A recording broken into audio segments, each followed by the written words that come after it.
We are ready for game one at Clemson and Oklahoma. Oklahoma 46 consecutive wins, one shy of Arizona's all-time record. And the first pitch from Jordy Ball. Misses for ball one to Mackenzie Clark. Truly the table setter in many ways for this Clemson team. Certainly what she does offensively, but it is her leadership, her energy that really stands out for what she does for Clemson. Just one of those players that just exudes passion every single time that she steps out onto the field. And I really think that she fires up her teammates by the way that she plays the game. When she steps out there, you know exactly what she's going to bring. She's going to be fiery. She's going to be jumping around. Kind of a similar vibe to what we see from Jordy Ball in the circle, too, the way that she almost hunts her way onto the rubber before every single pitch. Between Mackenzie Clark, Jada Coleman, and Jordy Ball, if we could harness their energy, we would have light for years. It's 1-1. Fly ball carrying out to left center field. Coleman going back and reaches up and makes the catch. Elite defensive team wasting no time making a great play, one away. You can even see Jada Coleman's reaction after catching that one. I almost wonder if that ball traveled a bit further than they thought that it was going to out in the outfield. You can see both her and Riley Boone drifting back. Somebody has to go for it, and it's Jada Coleman going at it right at the last minute to snag that one just before it hit the wall. That was a telling fly ball. The wind is blowing out. It's 81 degrees at first pitch. That one just kept carrying and carrying, and you've got a Clemson team that's hit 77 home runs on the season, but an Oklahoma team that's hit 104 home runs on the season. Allie Miklish trying to get on base in front of Valerie Cagle, the leading home run hitter for this Clemson team. 1-1. Miklish is one of those triple threat lefties too. She can bunt, she can slap, she can hit away. But last weekend in the Clemson Regional, I felt like we saw her go to swinging away a lot more often, just trying to put the ball in play, try to make something happen and get somebody on board for Valerie Cagle. Pulls it back, it's 2-1. Jordy Ball, of course, first team Big 12, the Big 12 pitcher of the year for a second time. Gave up just 4 runs in 18 appearances in Big 12 play. Brings the 2-1. 2-2. Ball made one appearance in the Norman Regional, went 5 innings against Mizzou, gave up 1 hit, 1 walk, 7 strikeouts. I was going to say you're going to win a lot of ball games when your pitcher's only giving up 4 runs in conference play, but you're going to win all of them. I'm going to correct my statement. You're going to win all the games when you're only giving up that many runs.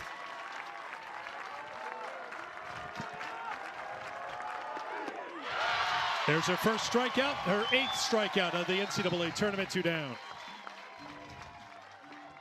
Working both north and south in this at-bat to Allie Miklish. Threw in some rise balls, but then goes in with the drop ball. You can see how late movement it has on this pitch. Right at the last minute, dropping off the table. Allie Miklish swinging on top of that. And that's exactly what you're going to get from Jordy Ball out in the circle. Now it's Ball versus Cagle for the first time, as this is the first ever meeting between Clemson and Oklahoma. And Cagle swings at the first pitch. It gets by the shortstop, Grace Lyons, and gets all the way to the wall. Cagle to second, and she's got a 2-out double. We had a great conversation with Valerie yesterday, and she knows she's locked in when balls are going where they just went. Keys to hitting drop balls is letting the ball travel. She hits this one really hard over to Grace Lyons at shortstop, and I think Grace Lyons tried to take a step back to get that one on the longer hop, but it ends up staying a bit lower than she anticipates, scoots all the way out to the wall, out in center field, and a runner now on second base with 2 away for Clemson. Scored a double for Cagle. That's her 6th hit of the tournament. She was 5 for 7 with 8 walks in the Clemson Regional. Here's Caroline Jacobson.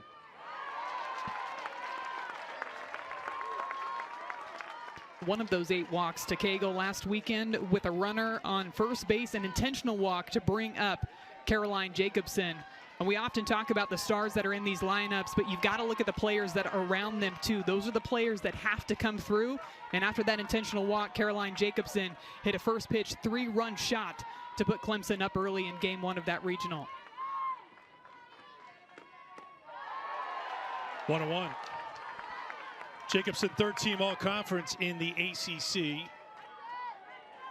Transferred over from Duke. She was with the Blue Devils previous 4 years. Hit 33 home runs in her Duke career, so she's got good pop. 12 home runs for Clemson this year, including 1 in the regional.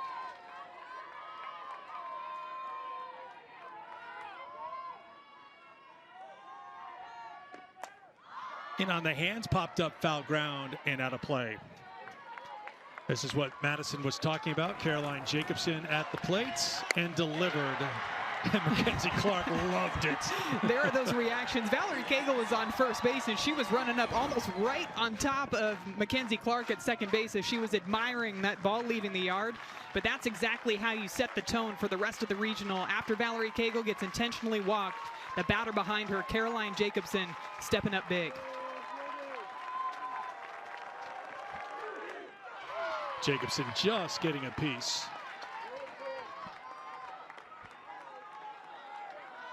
Jacobson ended up with 7 runs batted in the Clemson Regional. Wins over UNC Greensboro and Auburn, but then a loss to Maddie Penta and the Tigers set up a 7th and final game of the Clemson Regional. That was a 5-1 win for Clemson. Another 1-2.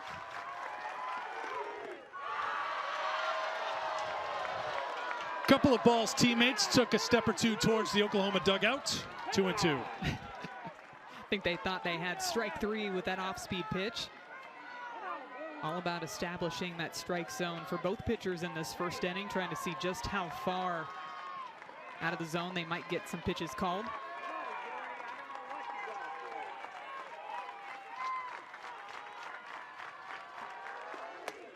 Tried to check her swing, and on appeal, they say she did. Count goes full, 3-2. That looked close. Looked very close. Ball with the rise ball on that pitch. Take a look at the swing here. Ooh, I think they might have gotten away with one right there.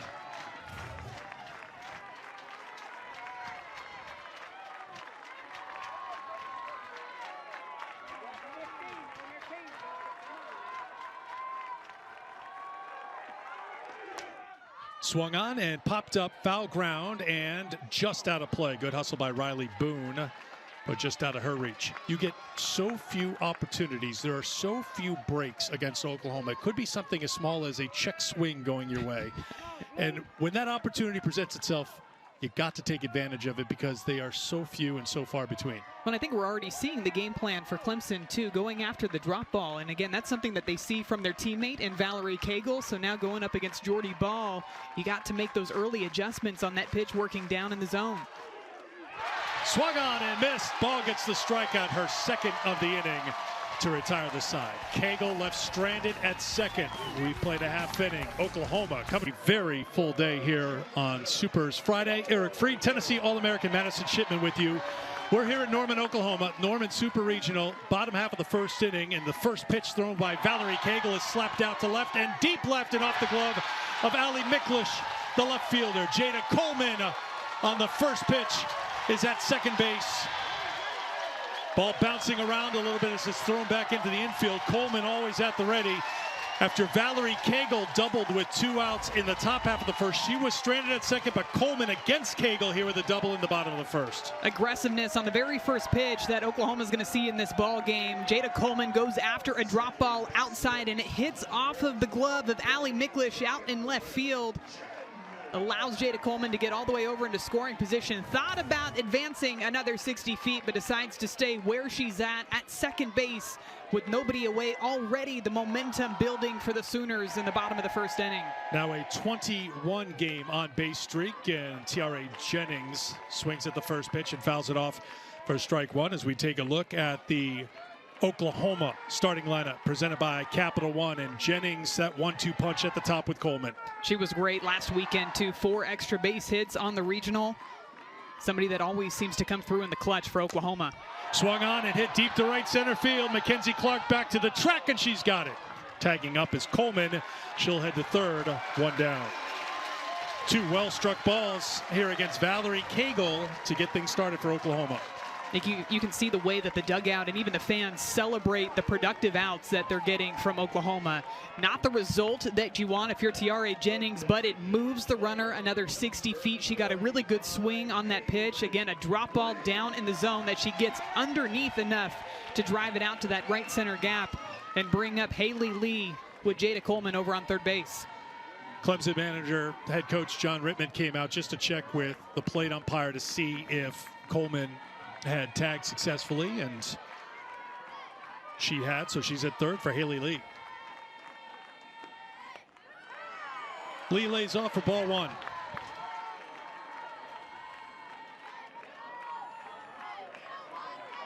The top five in the Oklahoma lineup, all 400 hitters, including Lee at 401. 2-0. She brought her average above 400 by having a strong Norman Regional, 6 for 8 at the plate, 6 runs scored, 2 runs batted in.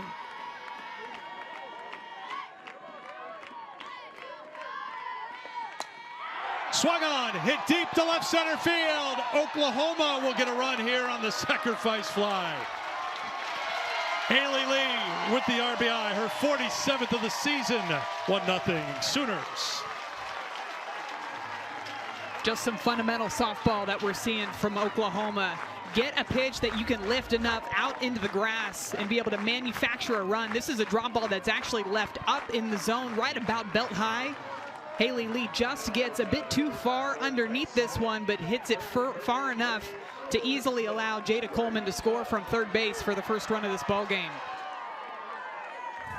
Base is empty, 2 down for Alyssa Brito, who takes ball one. Brito with 15 home runs on the season. That's tied for the team lead. Second on the team in runs batted in. 5 hits, 6 runs batted in the Norman Regional. 1-1. You think the Brito-Cagle matchup especially is one to watch here in this regional. Why is that? There's certain swings that you just get the feeling are tailor-made for pitches down in the zone, and Alyssa Brito has one of those swings. Her ability to drop the barrel and get underneath pitches. There's also a level of anticipation that comes with that too. You have to anticipate where the ball's going to end up, not just swinging at where you see it. And I just think she's done such a good job throughout this entire season of making those barrel adjustments depending upon what sort of pitcher that she's seeing out there in the circle. Brito coming off a 2 home run game. It was in the clincher against Cal. Had 5 runs batted in. That's off her bat. It's 2-2. Low pitches that are way out of the zone and keep them in the park. Called strike 3. Cagle gets the strikeout, and that will retire the side. But Oklahoma jumps out here in the first. Coleman scores the game's first run, 1-0. It was kind of like, it just reminds you of where this program has come to 25 years together, from being across the street and picking up garbage and needing to be off the field at 5 o'clock to make room for the slow pitch softball league, to be over here on this field and now transitioning to what will be a fantastic facility at Heinz Field. Looking for the leadoff bunt, unsuccessful. Logoleo is tagged out by Sanders, 1 away. I feel like Coach Casso is one of those coaches too that really has a unique perspective in seeing the growth of the sport, not just here at Oklahoma, but really across the country. So it was really great to hear from her how much Marita Hines means to her. Just saying that Marita has always been one of those people that's been extremely caring, was actually the first person besides Coach Gasso's husband to hold her youngest son, DJ, after he was born. That's how close they are. And of course, it was Marita Hines, as an administrator here, who hired Patty Gasso to be the head coach of the Oklahoma program. I think we still need to see a little bit more results and returns to see if that was a good hire.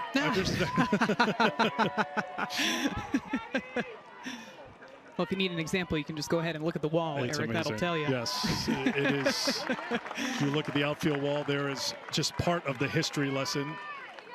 And they would love here at Oklahoma to take down that part of the wall, that panel at the end of this Super Regional. It would mean they were heading on to Oklahoma City for the Women's College World Series. Try to make it 3 in a row. First, they have to get by Clemson. 1-1 the count to Maddie Moore. 1-2. Good looking pitch too, taking a little bit off of it. You could see just how far out in front Maddie Moore was on that swing. It's got some really good down bite to it as well.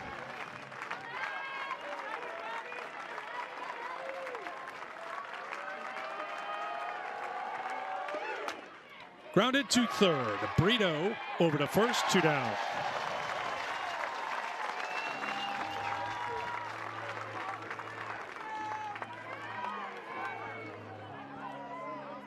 So this is it for NCAA tournament play at this field. Maddie and I went to take a look at Love's Field. We didn't pack our hard hats, so we weren't allowed on the grounds.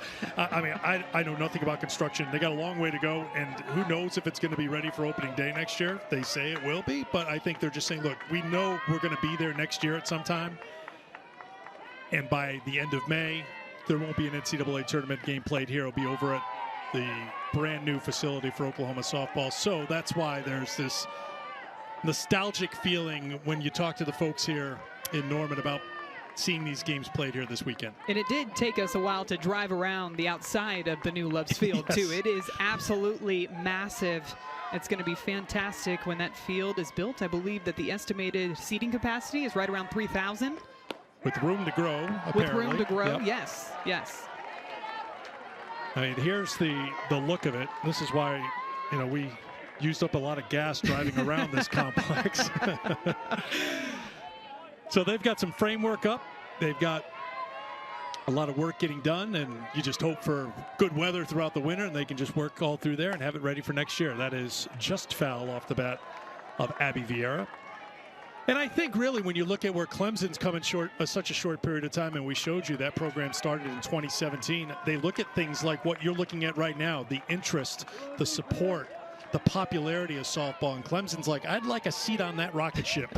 What do we need to do? And you saw the fans piling in all weekend too, literally sprinting in to McWhorter Stadium with their chairs in hand to get the prime seating out on the berm.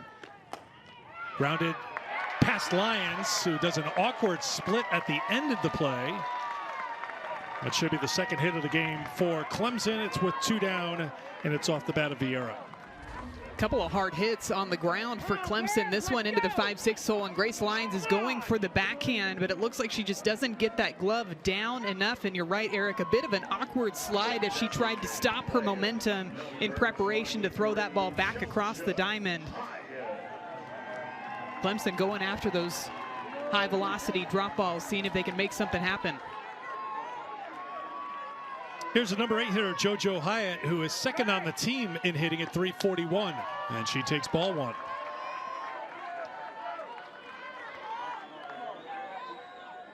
Come on, Jordy, it's up to you, girl. Let's go.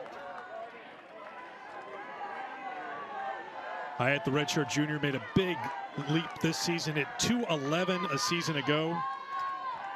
And as I mentioned, number 2 hitter on this year's team. 1-1.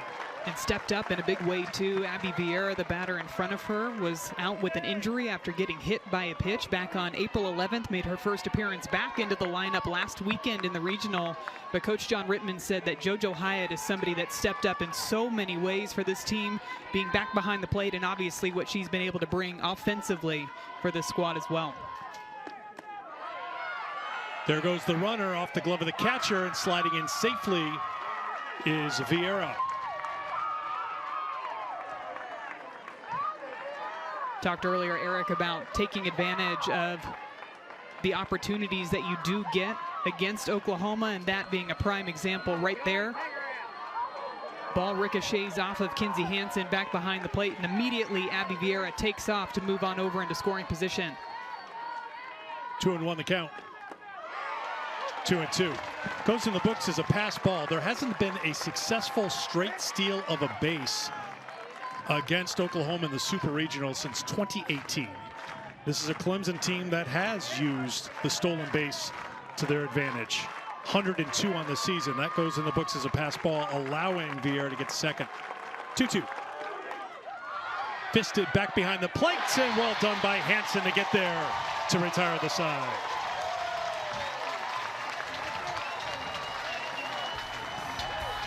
For doing a fantastic two-way player. A part of that 2013 national championship team, got the start in game 1 and then a championship series against a certain team in orange. I was going to say, what do you specifically remember about 2013 Madison that you'd like to share with everybody? I remember her striking me out. That I do remember. You weren't alone in that, though, so don't worry. She also, two-way player, too, hit a ball that practically cleared the right field bleachers at Hall of Fame Stadium in game 2. Got a chance to be teammates with her playing professionally after my college career ended. You much preferred being on her side than facing her when she was in the circle, I will say it is much more fun playing behind her than it is being up at the plate. Rounded wide of third. That's a foul ball off the bat of Kinsey Hansen. Well, I know you lost in the 2013 Women's College World Series, but do you know what happened here in 2014, the Norman Super Regional? That right there, Madison Shipman looks exactly like the person who was on camera at the top of this telecast.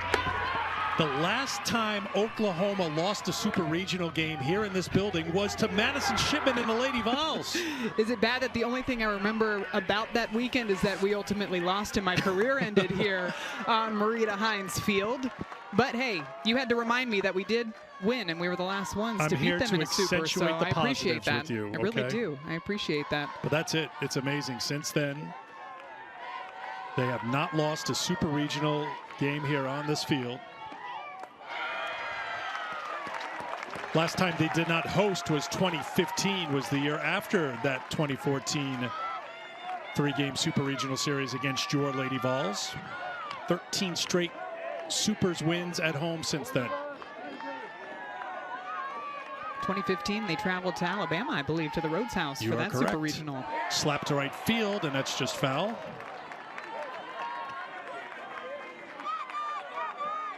But that's it. You have to go way back to 2014. Way, way, way back. Way, way, way back. I'm so glad that you have exaggerated the way, way, way back for me.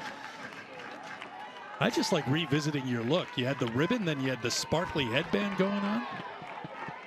Are you surprised that I had sparkles in my hair? I was a little surprised.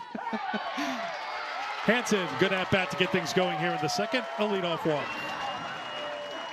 Kind of had a feeling that Valerie Cagle was going to start to go more to those off-speed pitches with the aggressiveness that we've seen from Oklahoma early in this game. This is the off-speed rise ball. She's going to throw it at different levels. She'll throw it low in the zone. She'll throw it high in the zone. See how it almost hovers right there about knee-high? Didn't get the call on that one, but the same exact pitch that she struck Alyssa Brito out on to end the first inning. Here's Grace Lyons. Squares to bunt. Alford at it for strike one.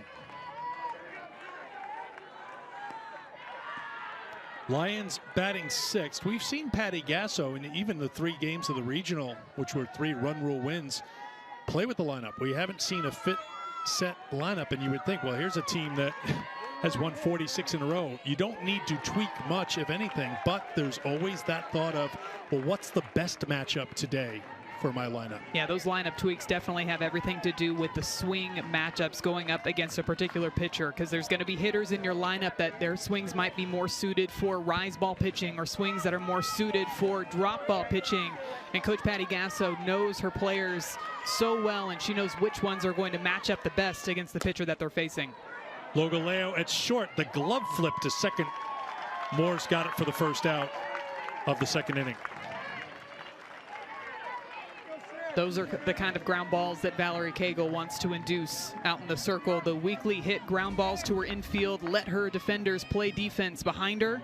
Nice glove flip there by Aaliyah Logaleo, having to toss that one almost behind her too, because your momentum on this slow ground ball is taking you forward, but having to stop your momentum, toss it back behind you to get that lead runner out over at second base.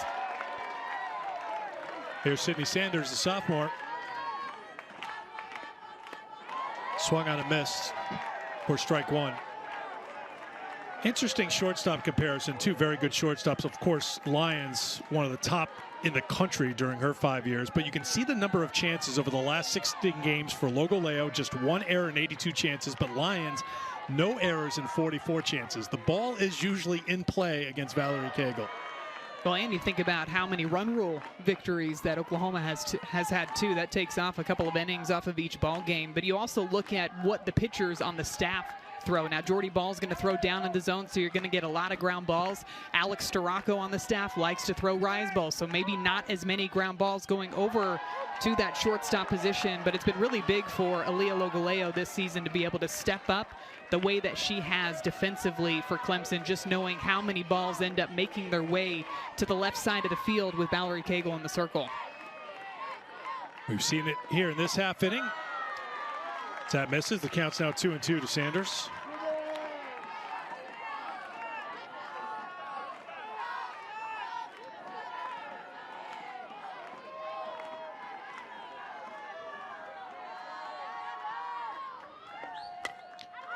Popped up left side. There is Logoleo, calls for it. 2 down. Come on, swing straight. Straight away, swing straight away.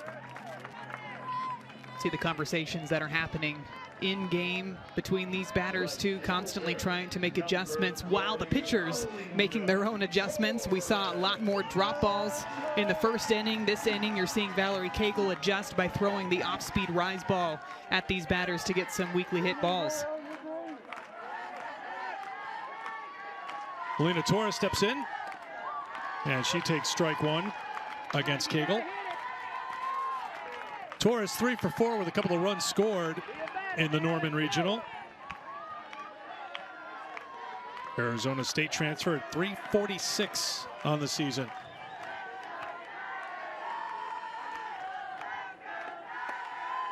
One. Cagle went the distance in that Game 7 against Auburn, gave up 5 hits, 1 run. It was unearned, no walks, 2 strikeouts through 82 pitches. She threw 198 pitches in her 17 innings of work in that Clemson Regional. Good off speed. There goes the runner. The throw is not in time. And a stolen base for Lyons with 2 down. Good throw, but an even better jump by Grace Lyons at first base. Taken off, going on the pitch, sliding straight into that throw just a bit offline. Aaliyah Logoleo had to reach to her right to come back across to apply the tag, and that's what allowed Lyons to reach in safely. Slow roller to Logoleo, charges it, can't handle it, and Lyons slams on the brakes around third. You had to look for a moment to see if Lyons was just going to keep coming around third for home. And it'll be an error on the Clemson shortstop with 2 down. Ton of spin on this ground ball, and you can see how she almost avoids Grace Lyons to go after this ground ball. She knows she has to charge it, a ton of spin on it, so she's got to field it on the run, and it just runs up her glove hand. Not a mistake that we've seen all too often recently from Aaliyah Logoleo. Have to regroup here now with Riley Boone up at the plate. Boone takes ball 1. 6th total error for the Tigers here in the NCAA tournament. They had 5 in the Clemson Regional, now 34 total for the season. And that's the 12th this year for Logoleo.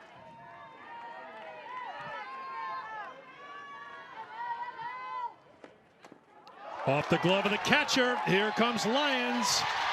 It's a gift run for Oklahoma. An error and a pass ball. It's 2-0 Sooners. Oklahoma is all about speeding up the game for opponents, and that's what we're seeing in this inning for Clemson. It almost looked like Abby Vieira was going to throw the ball before she had even caught that pitch from Valerie Cagle. Definitely a pitch that needs to be caught, but because she tried to rush the throw, that's what allowed her to miss that ball and Grace Lyons to come in to score. 2-0 the count to Boone. Goes without saying, you cannot gift runs to Oklahoma. They're going to generate enough on their own, scoring better than 8 runs a game. Well, and I think the mentality, too, knowing as an opponent that you have to play perfect to beat them is also what speeds up the game in your mind defensively, too, because you know that they're going to be able to capitalize on those mistakes. There's strike one. It's 3-1. Clemson should be out of the inning. An error keeps the inning going, and a pass ball allows a run to score to make it 2-0.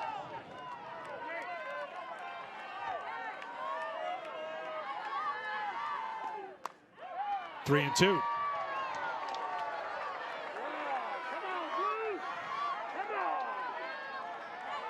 Boone's had a good postseason, including the Big 12 tournament. 5 hits and 10 at-bats, 3 coming in the Norman Regional, a couple of runs scored. Does a great job of turning that lineup over to get to Coleman and Jennings at the top of the order. Grounded to second, Moore to first to retire the side. Another run scored by Oklahoma. It was unearned after 2. Sooners up 2-zip. Years, when we talked to him yesterday, we talked about this team being ready to take on Oklahoma. He thinks they are ready for this moment and that they have to answer. And that you're looking at a moment right now, I think, that you have to answer. You just gave up an unearned run. You're heading into the third inning in a 2-0 game. What can you do right now? He wants to see them compete. He wants to see them fight. And most of all, they need to play loose. They have to go out there and have fun, not put too much pressure on themselves. And here, to your point, Eric, is a great opportunity for them to embrace that mentality of that pass the bat mentality on offense. You can't go up there and try to do too much. You can't try to just rip the ball out of the park on every single swing, but really rely on your teammates behind you in this order to try to come back in this ball game. Jordy Ball starts the third with a strikeout. Her third. 1 down. And just as Clemson's trying to build momentum, Oklahoma is trying to keep the momentum. And this is what you do as a pitcher when your offense continues to put up runs, as you go out there and you set the tone at the very first batter that you face in the inning, getting this strikeout, the third on the afternoon, on a drop ball down in the zone. Back to the top of the order. Here's Mackenzie Clark. Flied out to center her first time. Inside for ball 1. Clark got a really good piece of that fly ball, too. It just continued to carry and carry further out towards that center field wall. Jada Coleman making a nice grab on that fly ball.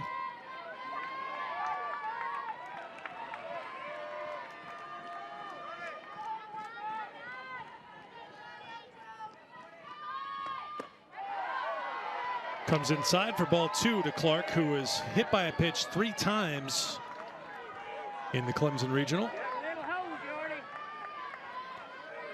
She doesn't let the pain phase her, though. She still celebrates as she runs down to first base, or skips down to first base. The pain. She cheers up her teammates as she's running down the first base line.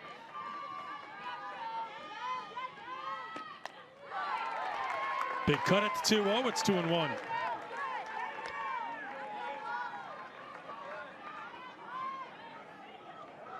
Nineteenth start of the season for Jordy Ball. Suffered just 1 loss this season. That was to Baylor, of course. Oklahoma's only loss of the year came in non-conference play. 46 wins in a row since that loss. Clark lays it down. She's got great speed, but Ball fields her position well. 2 down. It's a really nice bunt laid down by Mackenzie Clark, but even better defense from Oklahoma. Jordy Ball, so athletic coming out of the circle. She's got great speed. We've seen her pinch run for Oklahoma this season. Charges this bunt hard, fields it cleanly, and makes a great throw over to first base to get that out.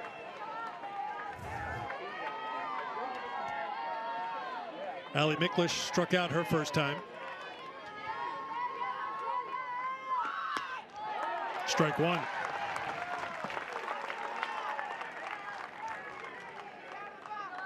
And Patty Gasso is going to come out and have a conversation with Jordy Ball. How do you prepare or replicate or try to replicate what Oklahoma does and the speed at which they do it and the precision at which they do it if you're Clemson getting ready for the Super Regional. You've got to make practices as hard as possible and as fast as possible. You want to try to speed up your players in practice to prepare them to go out here and know that the game plan for Oklahoma is to speed you up, especially on the defensive side of things. Also, Jordy Ball works at a pretty quick pace in the circle too, so she's trying to speed up the batters. And it's all about that practice, trying to mentally slow the game down. One of the ways to do that is having a pre-pitch thought or having a very specific game plan when you step into the box. Not letting all those outside factors or the crowd or being here in Norman let the game speed up on you. Easier said than done, of course, when you're in this environment, but those are the types of things, the high pressure situations that you need to practice in the weeks leading up to a situation like this. And even after all that, trying to put your team in a position to be ready for this atmosphere and that speed, it just is different once the first pitch is thrown. Miklish fouls it off. We'll do the 0-2 again.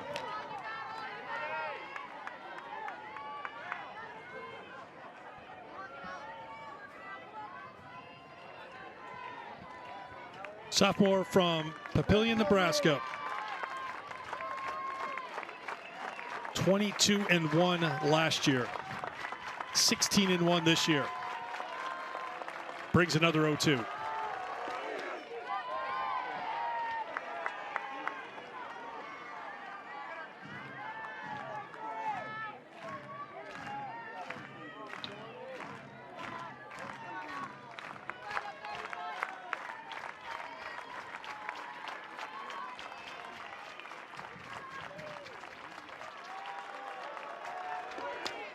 Back up the middle and a base hit. Miklish with a 2-out single. She's aboard for Cagle. Really nice adjustment on a 2-strike drop ball by Allie Miklish. You could tell she was going back and forth between the slap and the swing away. Decides to swing away on that pitch and drives it straight back up the middle. Struck out on a drop ball her last at bat. Adjusts here on a drop ball left a little bit further up in the zone. Out there for a 2-out base hit. All 3 of Clemson's hits have come with 2 down. And here is the Tigers' top hitter. Cagle doubled in the first.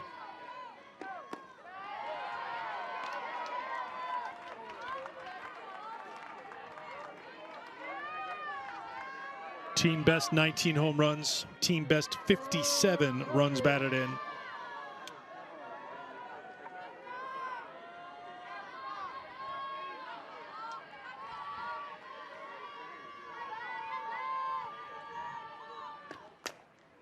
There's a line shot, and Cagle has her second hit. Miklish stops at second. Valerie Cagle is 2 for 2. 2 on with 2 down here in the third.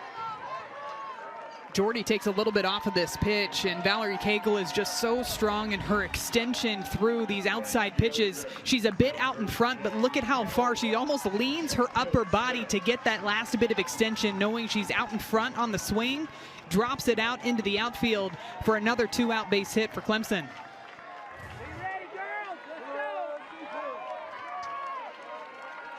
Here is Jacobson, who struck out in the first. Strike 1.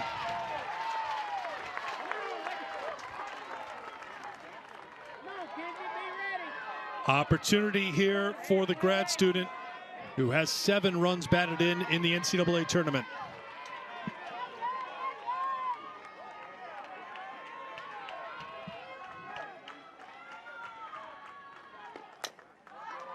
Down in the count, 0-2. Now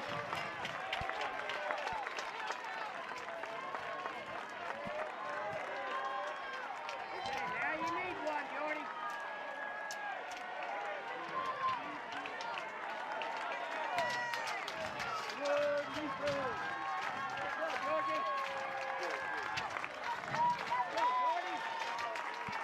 The 0-2 pitch.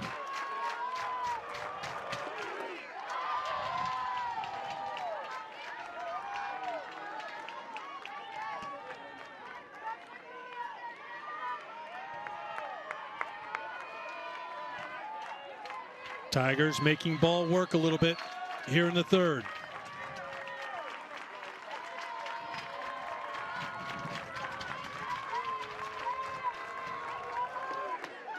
but she gets out of the jam. 2 strikeouts in the inning, 4 in the game. And the second and say, what a performance by Allie Shipman, because you would not be doing your sisterly duty to say, well done, Allie, to get them to the Super Regionals in Tuscaloosa. Yes, the go-ahead solo shot in the top of the 7th. 0-0 ball game. Huge swing, first pitch to rise ball. You know I love a good rise ball swing. It runs in the family. It was a good one. It was a really good one. That Tennessee-Texas series is going to be a great one this weekend, too. So many freshmen have stepped up for Texas this year. Citlali Gutierrez, Viviana Martinez, Leanne Good up the middle. And even Tennessee, too. Look at their weekend last weekend. Kiki Malloy, 25 home runs on the season. And we talk about other players in the offense stepping up. Well, last weekend it was Zeta Pooney with 4 home runs in that regional. Number 2 in Division I in runs per game. Behind Oklahoma are the Lady Vols. Washington getting into action later tonight against Louisiana after that epic comeback against McNeese. I don't even know if the word epic does it justice. You can take it to absolutely insane. Just one hit after another, down 6 runs in the 7th, and to be able to come back like that, just stringing together double after double, base hit after base hit, just really impressive by the Huskies. 2-2 to Coleman here leading off the 3rd against Cagle. Very impressive Game 1 wins for Florida State last night over Georgia. They'll have Game 2, 8 o'clock Eastern time on ESPN. Oklahoma State also 8-1 the final. Lexi Kilfoyle, 3-hitter for Oklahoma State, who has gotten things back on track. It was a very bumpy ride. We were there at Hall of Fame Stadium where they lost to Kansas in the Big 12 tournament. Kansas with 4 runs in the 7th to win 8-7, but since that time, Oklahoma State's figured things out. Yeah, we were kind of wondering coming into this weekend who was going to get the start for Oklahoma State. Was it going to be Kelly Maxwell or was it going to be Lexi Kilfoyle? And Coach Kenny Gajewski goes with Lexi Kilfoyle in Game 1. Got the start, the 3-hitter you mentioned. She looked fantastic. So much movement. We talk about a heavy drop ball. That's what you're going to get from Lexi Kilfoyle with a bit of an off-speed mixed in there too. So elimination games for Georgia and Oregon tonight. Oklahoma State, Oregon, 6 Eastern time here on ESPN2. Oh, great pitch. Cagle gets the strikeout. Coleman retired. That's strikeout number 2 for Cagle, 1 down here in the 3rd. You could see Jada Coleman just fighting off pitch after pitch, trying to learn what Cagle's going to throw out there in the circle. This is the off-speed rise ball, so it's going to come in there in the low 60s compared to the 71, 72 mile an hour drop ball. Also moving in a different direction. She throws it to get swings like that. Tiare Jennings with a line shot foul. Almost touched the glove of Davenport at 3rd, but it's foul ball for strike 1.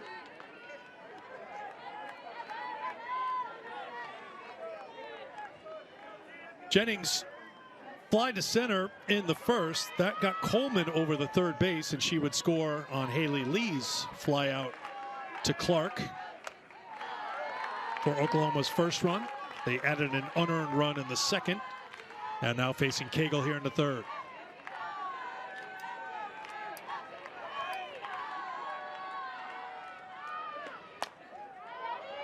Fly ball, right field. Drifting over is Jacobson, a step into foul territory. 2 down.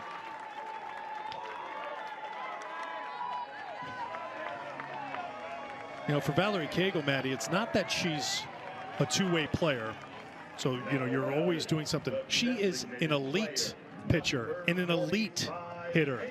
I mean, it's something that I think is probably not talked about enough. And I do realize she is going to be the player of the year. She's one of the final 3 up for that award. But when you think of how great she is as a pitcher and as a hitter, it truly is impressive. And the numbers, how they've jumped even this season alone. I know we talked about the injury that she was battling last year and how that took a toll on her, of course, physically, but also mentally.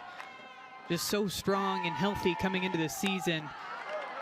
Playing with a lot of joy, too, but it's her ability to kind of add to her repertoire of pitches in the circle, too, not just relying on the velocity, not just relying on the drop ball, but adding a changeup, adding that rise ball to just continue to get better throughout her career. That's an example of the changeup there. So just a bunch of different pitches, and then the offense too, and just so strong and athletic, especially on the outside part of the plate. And I think we joked even last weekend, Eric, that she was trying to get us to talk about her speed on the base paths too, scoring all the way from first base. So that's another aspect of the game. 2-2 the count to Haley Lee.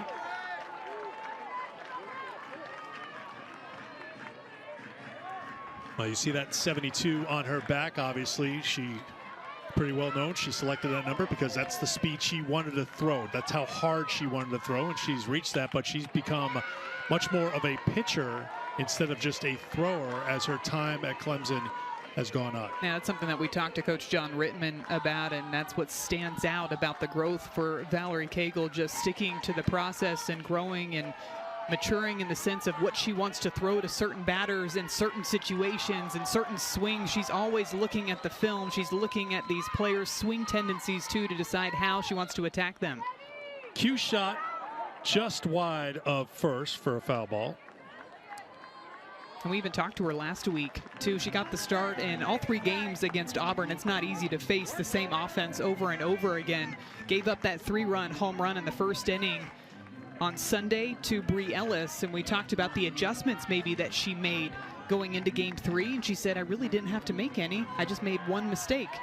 So why change my game plan for one pitch, one mistake? And there's that season comparison. You can just see the jump in numbers from last season to this season, not having to deal with that injury anymore. That one skipped up. 3-2 the count now to Haley Lee. Lisa Brito on deck.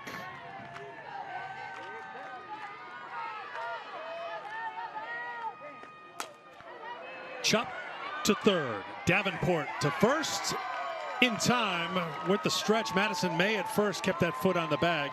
And it's the first. Your attention is fully on the field, but there was a very cool moment when Marita Hines was introduced to the crowd. I saw you, I think you were trying to make eye contact, but everybody was giving her a standing ovation, so you couldn't make eye contact. That was a great moment. Yeah, it was. I just wanted to see what she felt like. I had talked to her earlier in the last couple of days, so it's a big moment for her, but we just want to give it all to her right now.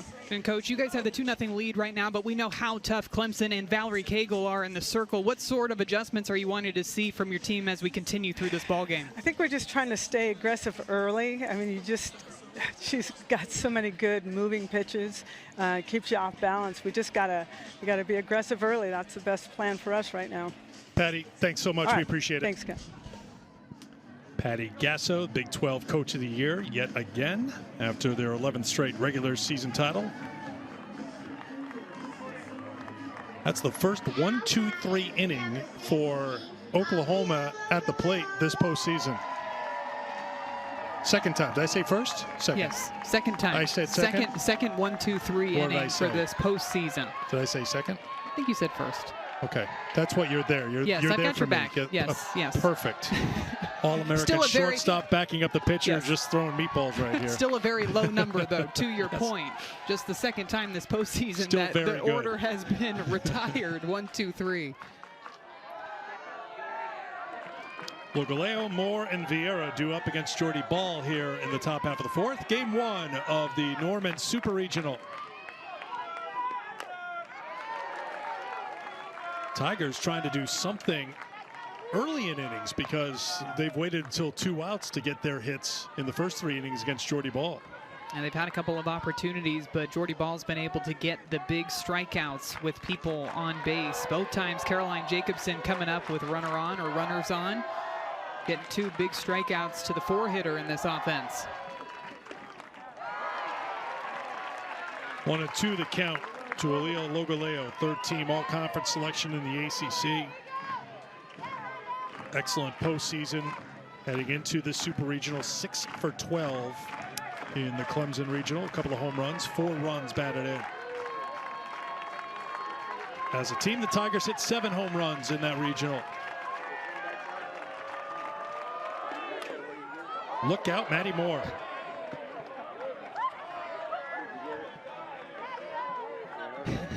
Letting her teammate know she's all right after that foul ball just came zooming by her. A little bit of a check swing by Logoleo too, and just shoots off to the right side. Ooh, barely got out of the way of that one. I think we saw Maddie's reflexes on display playing second base in that regional. First time we've seen it in the on-deck circle. To the 1-2 again.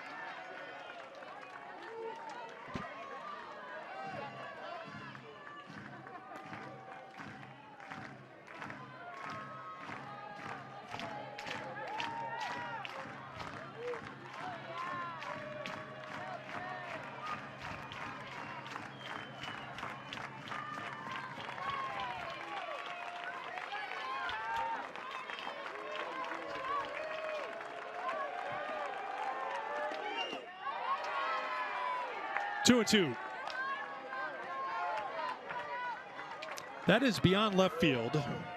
Home Run Village in its third year because all the seats inside the stadium are taken. They're like, well, how can we have a great fan experience for those who can't get into Heinz Field? And the solution is you are just beyond left field watching on the big screen, and you can make as much noise as you want out there and match what's happening inside the park.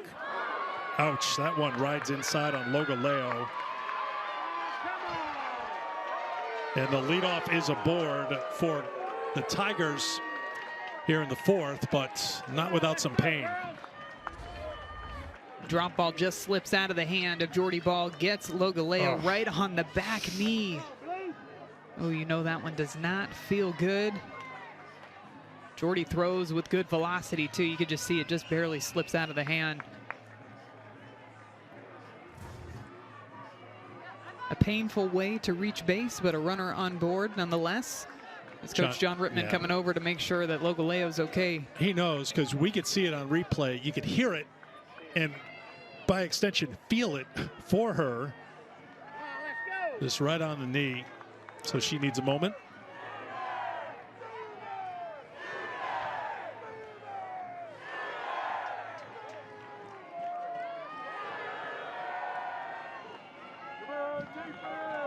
Here's Maddie Moore. Get two, girls. Let's get two. Grounded at third in the second. Strike one. Get two, girls.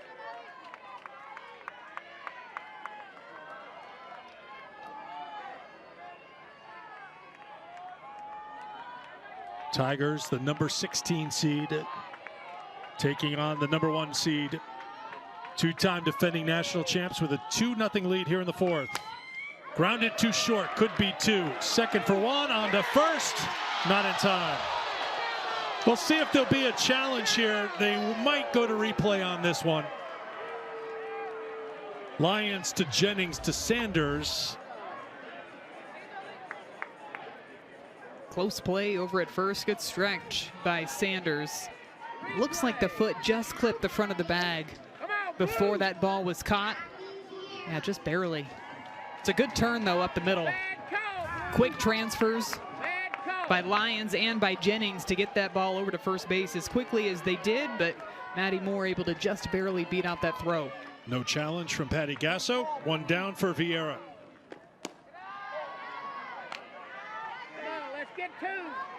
Abby singled in the second inning, made a return to the lineup for the Clemson Regional after missing extended period of time. Was injured on a pitch thrown by the hard-throwing Donnie Goborn on April 11th against South Carolina. 1-1. Missed 13 games in all before making a return against UNC Greensboro in that regional last weekend.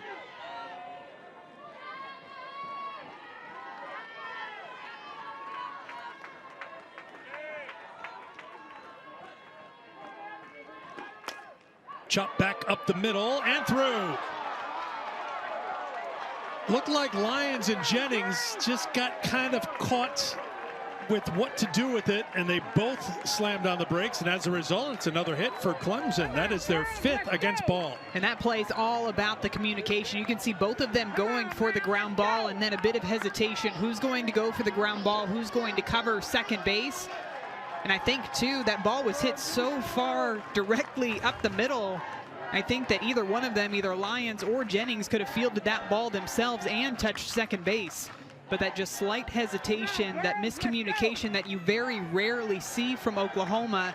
And all of a sudden now, Clemson's got some momentum building in the top of the fourth. A play we're used to seeing Oklahoma make. Absolutely. They did not make it. So, again, one of those opportunities that you need to try to magnify into something much bigger if you're the Tigers right now. Yeah, and that one doesn't statistically go down as an error, but I guarantee you both Grace Lyons and Tiare Jennings are saying that they should have had that ground ball. They should have made a play at second base on that ball back up the middle.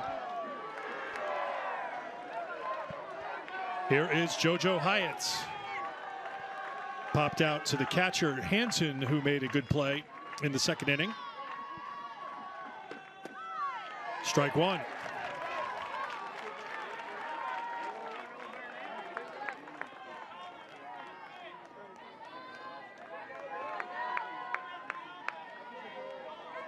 Good to see the Millie Thompson pink sailor's cap made its way to Norman. The 0-1. Hyatt offered a bunt, got a piece of it for a foul ball, and it's 0-2. Not easy to bunt some of these pitches, too, by Jordy Ball because of the late down movement. You could see JoJo Hyatt squaring early, just not getting barreled down enough to put that ball down into fair territory. So another big opportunity for Clemson with a runner in scoring position. So far in this ball game, 0 for 3 with runners in scoring position. 1-2 to Hyatt.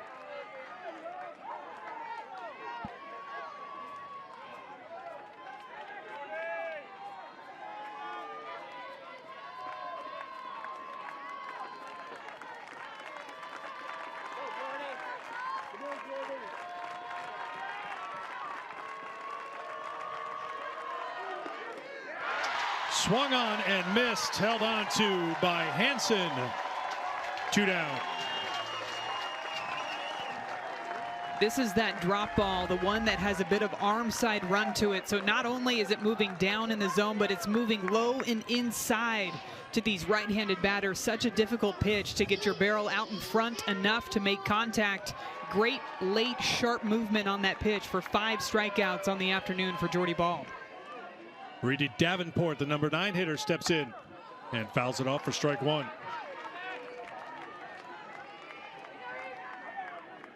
Davenport struck out leading off the third.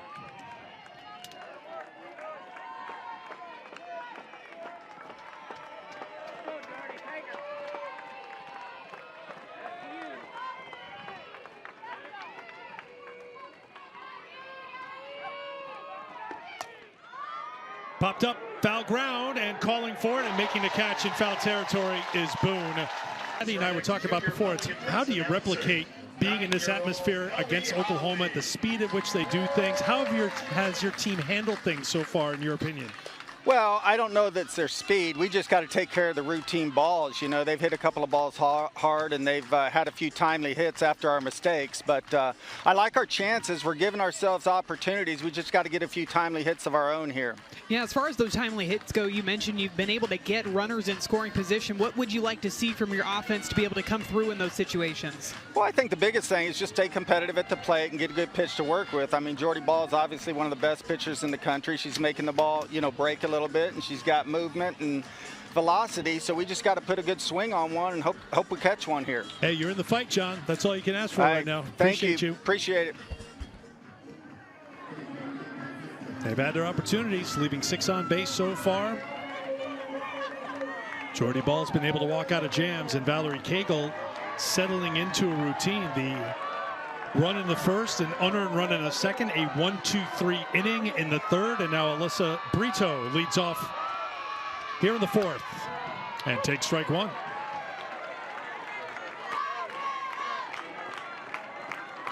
Cagle has shown to be a pitcher who finds a rhythm, and as the game goes along, she seems to get better and better and feel more comfortable. Is that what you've seen with her in the time you've watched her, especially here in the last few appearances? Yeah, there are some times where I actually think that she's throwing harder at the end of the game than she is at the beginning of the game, with a little bit more break on them too. But I think it all goes back to how she's learning throughout the game. She's paying attention to what sort of adjustments that the offense is trying to make out of her pitches, whether they're going after the drop ball early in the count or if they're going after the off speed. Ground ball to Logoleo at short, the throw to first. One down as Brito is retired. We talked about how Alyssa Brito has one of those swings that's just tailor-made for drop balls. Let's take a look at how Valerie Cagle decides to attack Alyssa Brito in this at-bat to start off the fourth inning. Started her off with a drop ball on the outside part of the plate that was up in the zone a bit. Can I be the analyst right here? Yes. She froze her. She froze her. Yep, there it is. There it is. That's some expert analysis right there on that at-bat. I'm there for you. Just giving you a break. Started her with a drop ball outside, then worked them inside and ends up getting a ground ball out. And that's a product of the late movement on the pitches too. Even though somebody's swing might be geared for a pitch down in the zone, Cagle's able to go out there and still rely on the late movement to try to make something happen. Kinsey Hansen walked her first time, leading off the second. 1-1. You're seeing the game plan change too for Cagle as this game continues to develop. Early in the game, drop balls early in the count, and Oklahoma was going after it. Second time through the order, working more the off-speed rise early in the count, as we just see it again there to Kinsey Hansen. So far in this inning, getting ahead with the drop ball and then going to the off-speed pitches. So she's constantly battling out there, just as Oklahoma's trying to make those in-game adjustments as well. Back off of Cagle and out of the reach of Logoleo. Second hit of the game for Oklahoma, the first since Coleman led off the first with the double. Ball hit extremely hard, back up the middle.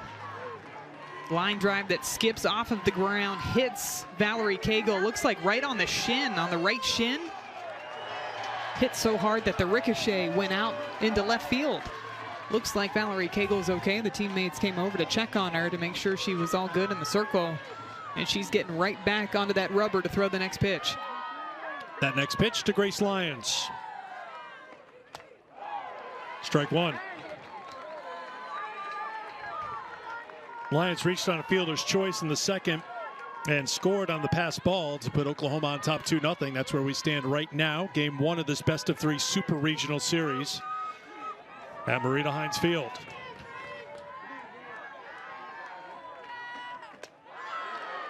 One to one.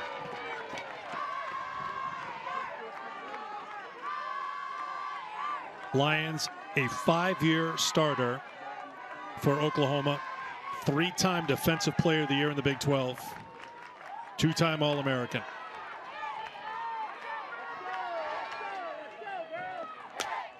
Line drive, center field. Clark takes a step back.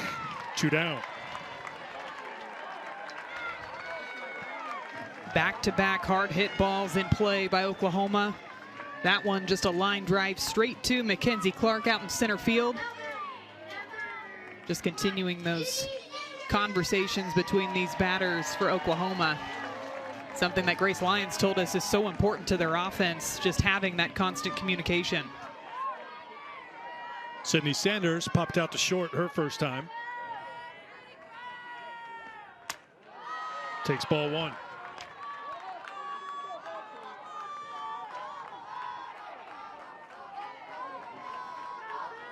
Sanders, a couple of home runs in last week's Norman Regional, 7 total on the season.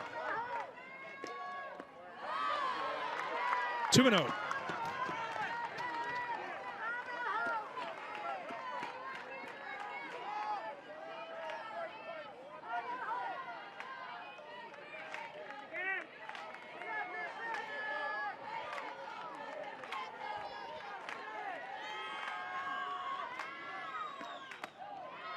Two and one. Come on, you gonna hit it? Come on. Elena Torres on deck, hoping to get a chance here against Cagle. 2 down in the 4th.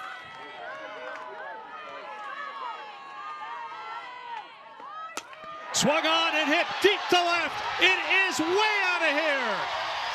2-run home run, Sydney Sanders, 4-0 Oklahoma.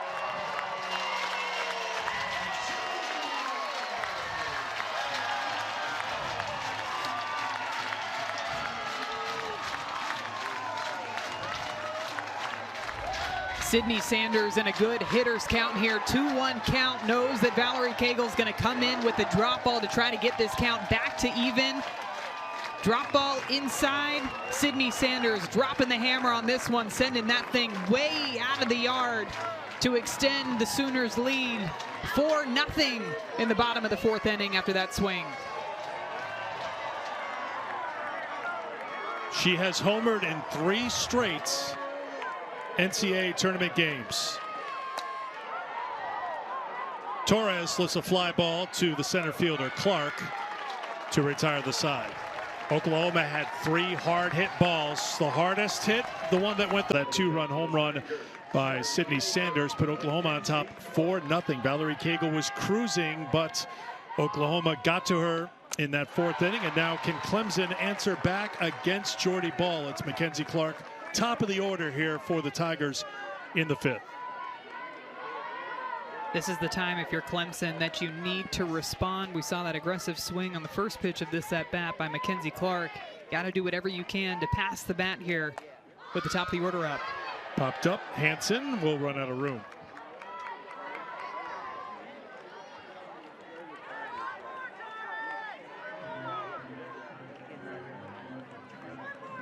Tigers got a runner in scoring position in the 1st.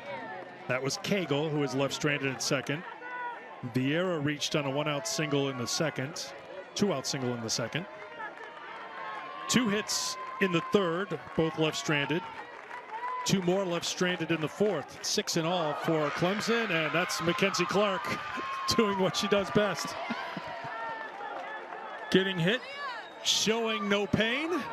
Although there's got to be some. You know, I said it's kind of a skip as she runs down the first baseline.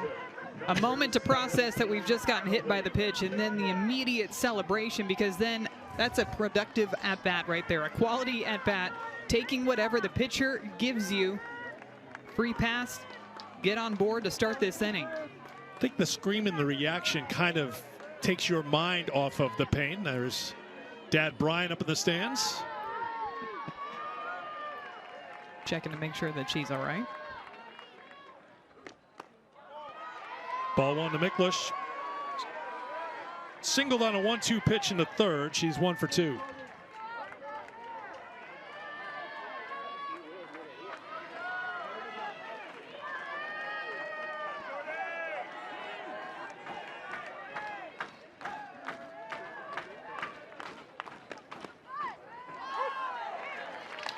One and 1. Ball hit Logoleo to start the 4th inning. She hits Clark to start the 5th. Let's be ready. Let's be ready.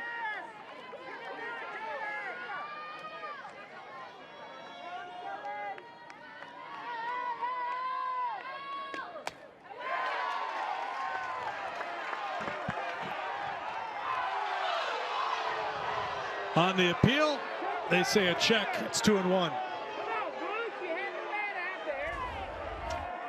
Take a look at the side swing here. Miklish going with the slap. I think it's a good hold. Although I don't know, I can't tell if the fans agree with that call or not. I'm having my doubts. 2-1. Fly ball to center field, well hit. Coleman goes back to the track to put it away for out number 1.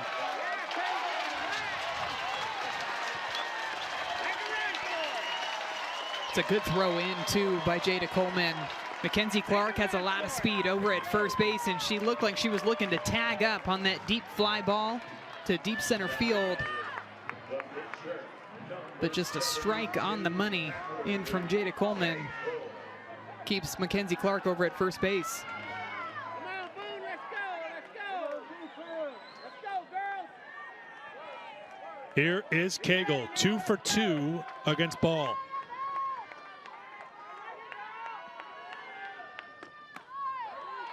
Strike one.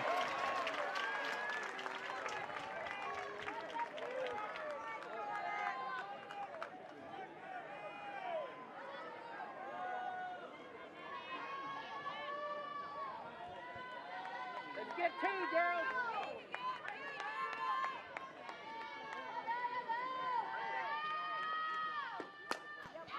Line drive, and Cagle is 3 for 3. And the ball gets away. Runners will advance. Sanders tracks it down. Clark being held at third. A mistake by Oklahoma in the field, and Clemson is in business. And how about Valerie Cagle at the plate? 3 for 3 against Jordy Ball. You know, I was curious where Jordy Ball was going to pitch Valerie Cagle, because her power alley is straight to left field. She does a great job on pitches on the outer half, and that's where Jordy Ball has thrown her in these 3 at-bats. And Cagle's been able to capitalize, and then again taking advantage of an extra 60 feet on another very rare Oklahoma miscue.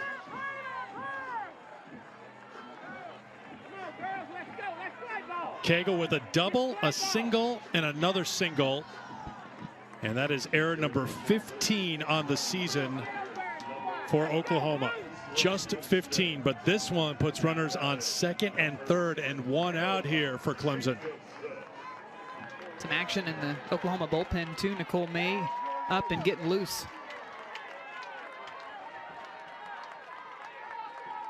Jacobson, 2 strikeouts against Ball. Grounded, fair ball! Clark scores. Here comes Cagle.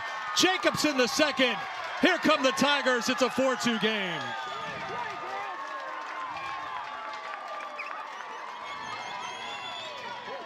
After a couple of chances in her previous 2 at-bats with runners in scoring position, Caroline Jacobson comes up with the mentality that she's going to go after the first pitch that she sees, and she ropes it straight down the third baseline past Alyssa Brito, who's playing off of third base, all the way out into left field to allow both runs to score and to cut Oklahoma's lead in half with just 1 swing of the bat.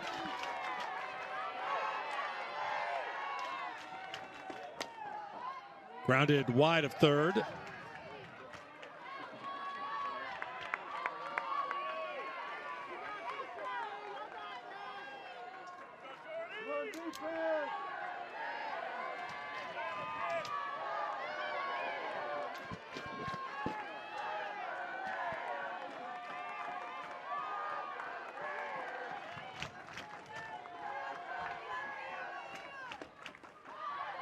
Knocked down by the catcher. Hanson working hard behind the plate. 1-1 now to Logaleo. Good job of keeping that ball down in front. Not easy when you've got a drop ball pitcher throwing a variety of different speeds. She's got to have that trust in the catcher behind the plate that she's going to be able to block up anything. And it looks like after a bit of miscommunication maybe on what pitch is going to be called, pitching coach Jen Rocha going to come out and have a conversation with the battery and the rest of the infield.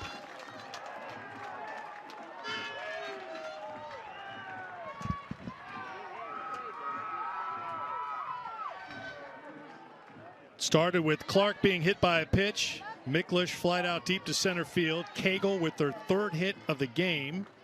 Houston came on to run for Cagle. She scored along with Clark on the 2-run double by Caroline Jacobson.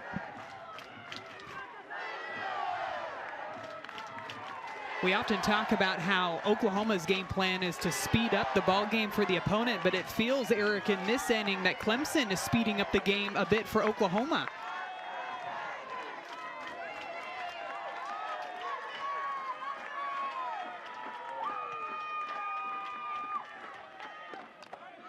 Foul tip off the bat of Logaleo. It's 1-2.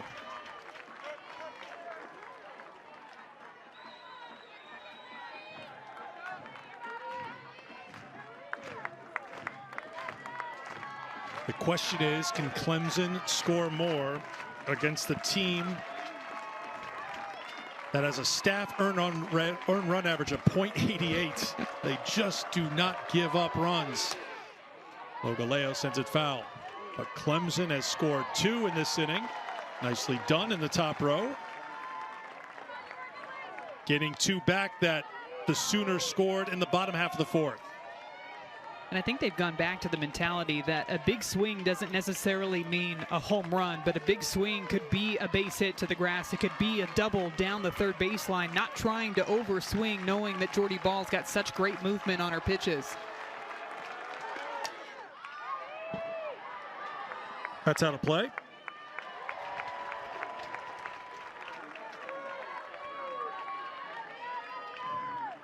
Nice catch over there in the stands, too. Got to be on your toes for those foul balls. You got to be ready to make a play. Especially in that part of the park right now. Logaleo's coming your way. Another 1-2. Ball to Logaleo.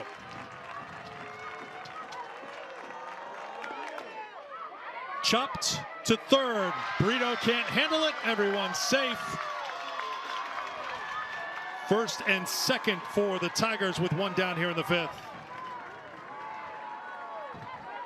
This is a ground ball play that Alyssa Brito makes 9 times out of 10. Yesterday at practice, we saw her practicing these high choppers coming up and throwing on the run. She goes to field this one with 2 hands, maybe to make that transfer a bit quicker. High hop, so she has no other choice but to charge this one hard, and it just skips up on the short hop, ends up hitting her leg, and another runner on base for Clemson. They scored an error. It's the second one for Oklahoma of the inning.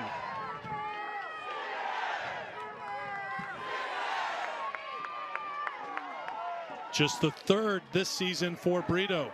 Tough chance, but as you said, Maddie, it's one you expect her to make. Maddie Moore swing and a miss. It's 1-1. Moore's put the ball in play twice. Grounded to Brito at 3rd in the 2nd. Reached on a fielder's choice in the 4th.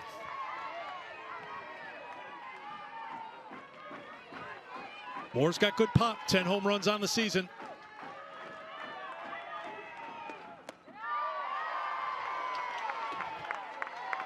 Two and one.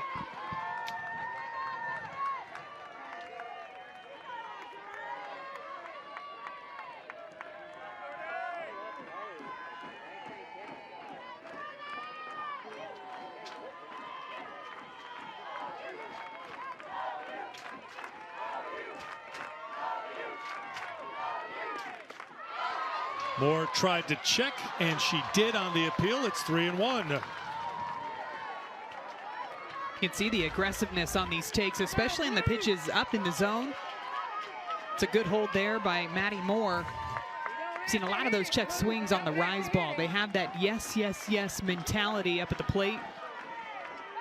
Just going back to that competitive mindset that Coach John Rittman wanted to see from his team in this ball game. Moore swings at the 3-1, fouls it off, count goes full.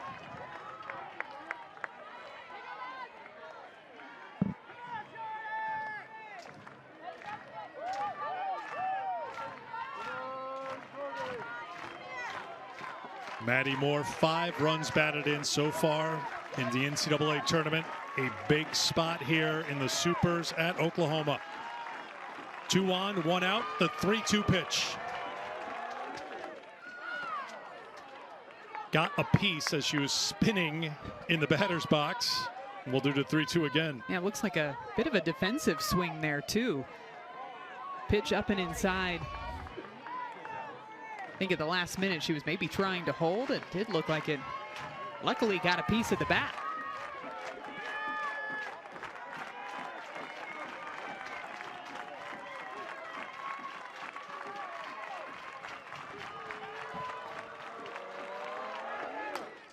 Grounded to third. Brito can't handle it. It is the 3rd error of the inning for Oklahoma, and the bases are loaded with 1 out.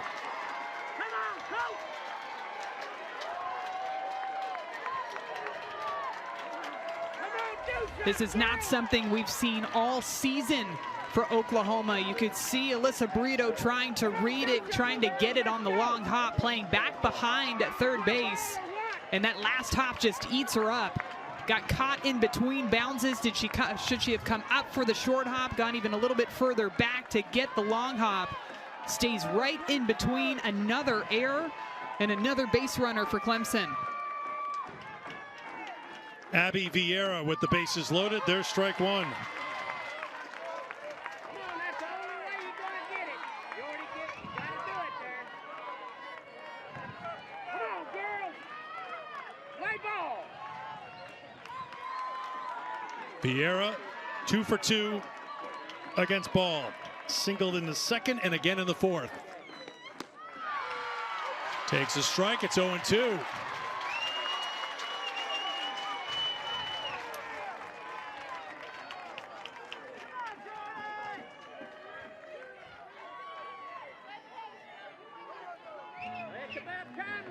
John Rittman will talk things over with his sophomore.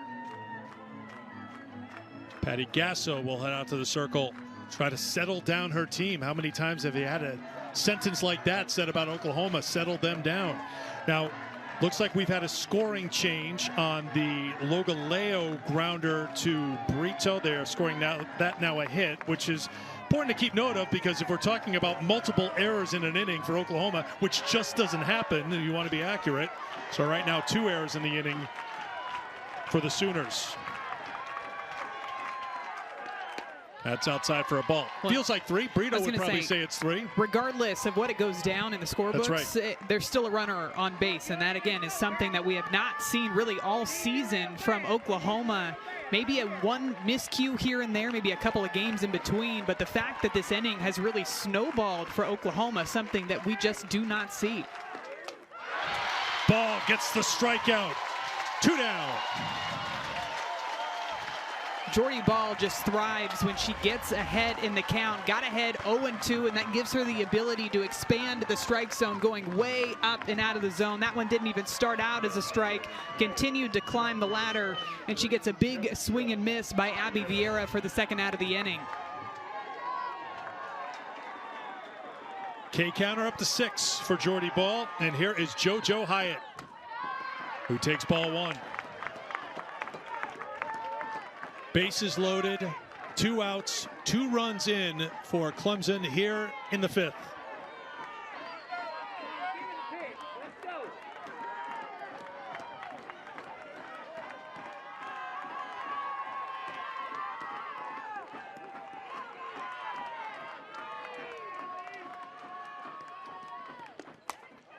Soft liner to second. Jennings has it, and that will do it for the Tigers. They scored twice, could have been a lot more. There's softball, a lot to look forward to with Texas and Tennessee coming up top of the hour. We still got Northwestern in Alabama, San Diego State in Utah, Louisiana, Washington. We got a couple elimination games, and we've got a leadoff bunt single for Riley Boone here for Oklahoma in the bottom half of the 5th inning in a 2-run game. You knew that Riley Boone down in that 9 spot was going to do whatever she possibly could to get on base to start off this inning. She drops down a beautiful bunt down the first baseline. Nothing Valerie Cagle can do. Tried to sit there and see if it was going to roll into foul territory. It stays fair, and that's something that the Oklahoma Sooners use throughout the year to spark their rallies with Riley Boone getting on base. Ball 1 to Jada Coleman, who's 1 for 2, doubled and scored in the first, struck out in the 3rd.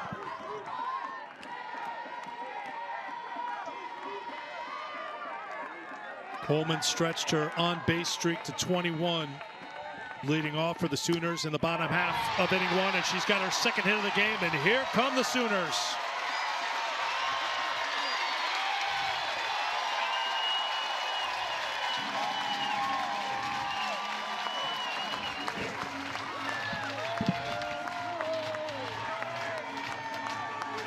Three pitches, and all of a sudden the energy just completely back into that Sooner dugout. This environment, something that this team just thrives on. They bring the energy to every single ball game, but you could see how Jada Coleman getting the crowd involved, knowing that that's something they can use. Jennings in the hole, gloved by Logaleo. And the bases are loaded. 3 straight hits to start the 5th for the Sooners. 3 straight hits on 4 pitches. Coach Patty Gasso said that they needed to get back to being aggressive early in the count, and this is exactly why. Drop ball that Tiare Jennings gets enough barrel on to drive it into the 5-6 hole. A nice diving stop by Aaliyah Logaleo to prevent that ball from getting out into the grass. But now you've got the bases loaded for Haley Lee.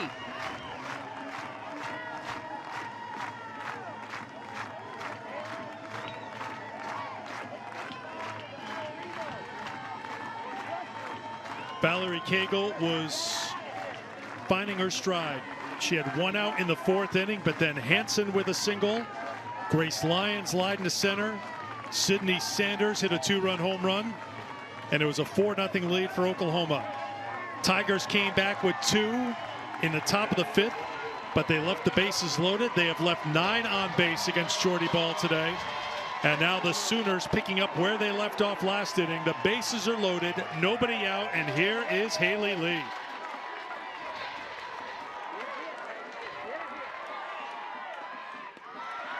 Skipped up for ball 1. She tries to go to it there, but she got the feeling that Valerie Cagle was going to start to throw the off-speed rise a bit more, knowing that Oklahoma's being aggressive on the drop balls early in the count. That mental chess match between the pitcher and the batter that is constantly happening throughout these ball games.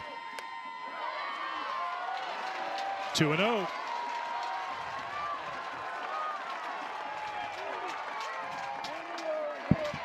Riley Boone started the inning with a bunt single. She's at 3rd. Jada Coleman followed with a single. She's at 2nd. Tiare Jennings an infield single at 1st. 2-0 to Lee. 3-0.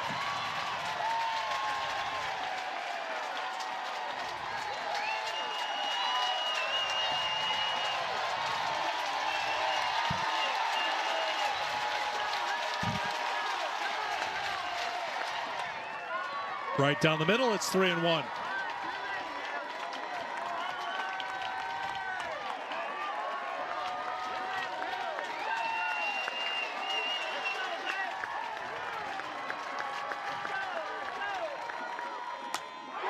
Swung on, hit deep to center. It is back, it is gone. It's a grand slam for Haley Lee.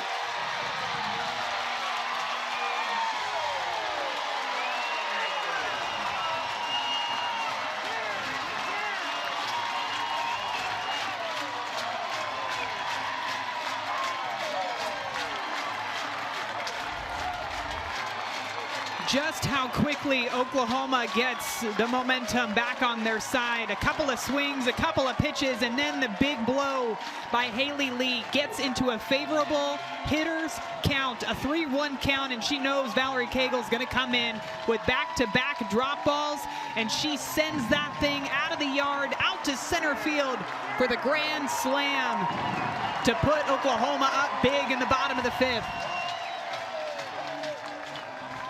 Was to get the bats back and start swinging them in the bottom half of the 5th. Millie Thompson with her first pitch. Strike 1 to Brito. Millie Thompson coming into this ball game, going to be, of course, a different look than what we saw out of Cagle coming from the left side. She's going to drop it down in velocity just a bit, throws in the mid-60s, but it's that curveball that she'll locate to both sides of the plate with that changeup. Swung on, hit deep to center field, and this one is gone. Home run number 16, Alyssa Brito.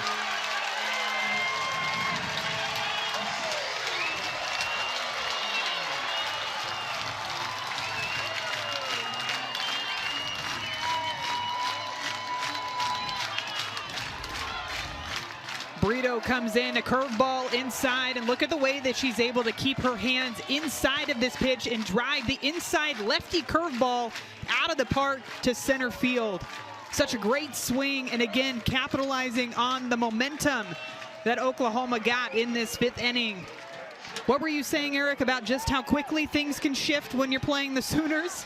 We're seeing a prime example of that here in just 1 inning. And it's not just a shift in momentum, it's a tidal wave shift that just It's amazing how quickly the energy changed in this building, and it's not something that they have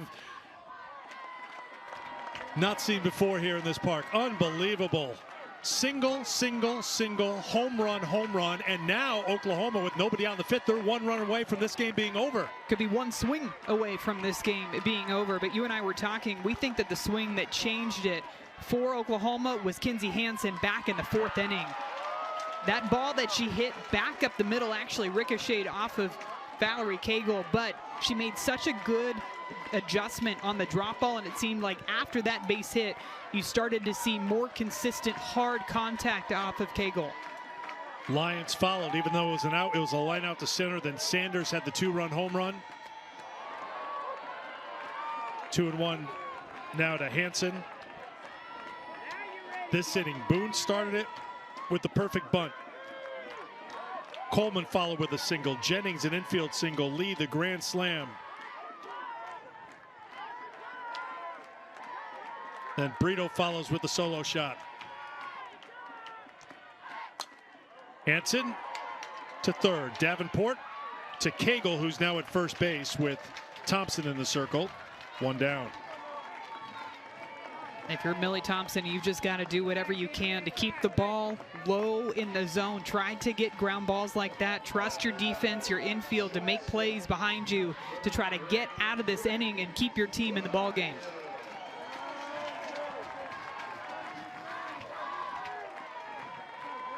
Grace Lyons over 2 with the run scored.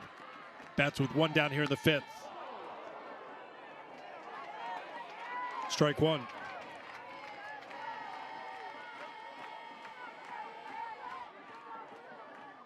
Oklahoma has 27 run rule wins this season,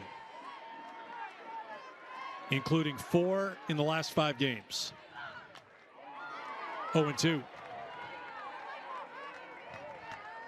Since the start of the 2021 season, 58% of their wins have been run rule wins. I'm not great at math, but I think that's more than half the games if you that they want to play. make that a word problem, just throw the word dominance down. 1-2. And it's crazy to think, too, that the numbers that they're able to put up, having played so many less innings than majority of the teams, too, just because there's 2 less innings for the most part in those run rule wins for them.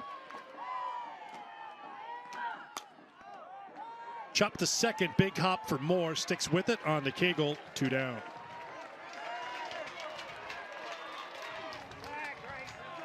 It really was that Hansen at bat, Maddie. You're right, because after giving up a run in the first and a run in the second, Valerie Cagle was settling in. Second time through the lineup, she got Coleman to strike out, Jennings to foul out, Lee to ground out. That was a 1-2-3 third inning. Brito grounded out to start the fourth.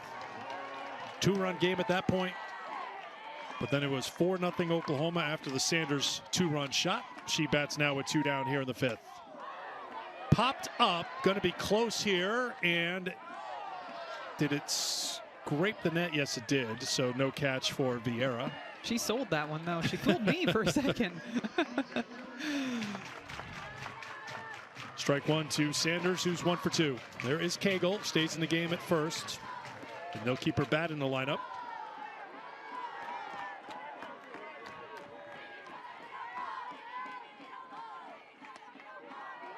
Oh, and 2.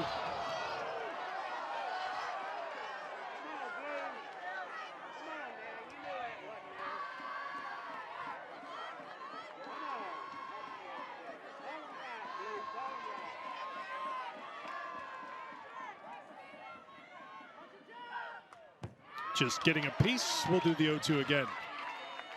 And she drives that thing out to left field.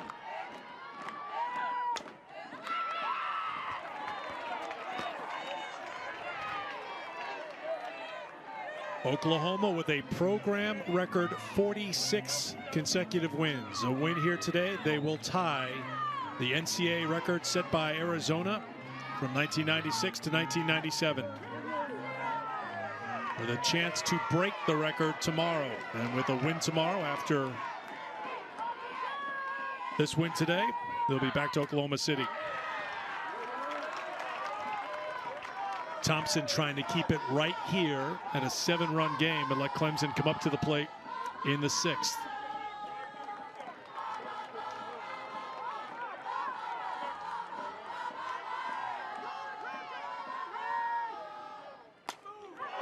Fly ball, center field, playable for Clark, and we will head to the 6th. How quickly. Matt, back here in Norman, the first ever meeting between Clemson and Oklahoma, and the Tigers just got the Oklahoma treatment that so many teams have faced in the past. How quickly things can change. Ball 1 from Jordy Ball to Reedy Davenport. Remember, 8 came to the plate for Clemson last inning. New right fielder Avery Hodge in the game now for Torres. 8 came to the plate. 2 runs scored for Clemson. They left the bases loaded. They've left 9 on base. Jordy Ball was able to wiggle out of a bunch of jams. And now she's got tons of runs to work with. A 7-run lead working here in the 6th. That's how to play. And it's 1-1. And the few defensive miscues, too, that we've seen from Oklahoma today. And Clemson was able to capitalize in that inning. But to Jordy Ball's credit, she's gotten big strikeouts with runners in scoring position. I think that's what's really limited the damage for Clemson so far in this ball game. Got Caroline Jacobson to strike out twice, once in the first, once in the third with runners on board. Got another big strikeout to Abby Vieira with the bases loaded in that last inning. Then after the Vieira strikeout, which came with 1 out, Hyatt with a soft line drive to second ended the inning. And it was a 4-2 game at that point, and that didn't last long. About a minute or so, it felt like. Yeah. I know it was longer than that in real time, but things happen quickly here in Norman. Well, those first 3 batters got on in 4 pitches. And then the Haley Lee grand slam. Davenport fouls it off. Hansen unable to squeeze it. Will do the 1-2 again. And you talked about at the very top of the telecast, Maddie, what's made Oklahoma so great through the years, especially this year, is just the 3 phases. They're pitching. They've got 4 aces. If you want to throw Kirsten Deal, who's a young pitcher, hasn't thrown a lot, but is highly touted. They've got elite defense. They've got elite offense. It's in on the hands, popped up shallow left field. That's Lyons back for it. 1 away. And usually all 3 of those areas are at an elite level. The defense was not elite for Oklahoma in this game. They made uncharacteristic mistakes, but the offense and Ball's pitching is enough to work them out of jams. I was going to say, when one facet of the game isn't working to your standards, when you have the other 2 firing on all cylinders, that's exactly what we're seeing. A product of them being able to have each other's backs, too. And Jordy Ball's been pitching very well out there. Hitting her locations, and Jordy Ball, again, one of the best pitchers in the country, and it's because of her ability to get such good late break on her pitches, work both north, south, east, and west, but it's the drop ball, the arm side run on that drop ball, low and inside to the right-handed batters, that stands out to me in her performance. Patty Gasso making a pitching change. That is the day for Ball. Alex Storako coming on. We'll tell you about the new pitcher next. Huge transfer coming over to Oklahoma this season, coming over from Michigan. And that first pitch right there is an example of what you're going to see from Alex Storako. She's got such an explosive rise coming out of her hand. Looks like it's going to stay about thigh to belt high, and just at the last minute jumps way up into the zone. Going to see a heavy dose of rise balls here to Mackenzie Clark. Clark gets jammed, but gets enough out of it to get it to deep center field, where Coleman waits for it. 2 down. When you look at Jordy Ball's line, too, the thing that stands out to me is the 0 walks. And we talk about the different facets of the game, being able to have your teammates back. When her defense maybe wasn't making the plays that we're used to seeing them make, she didn't give up the free passes to let the inning snowball even more than it had already done for Oklahoma. And that right there is a big reason why they've been so dominant this season. Strike 1 to Miklish, who's 1 for 3. Singled in the 3rd against Ball. Yeah, good point on the walks. Ball with 34 walks on the season, none today.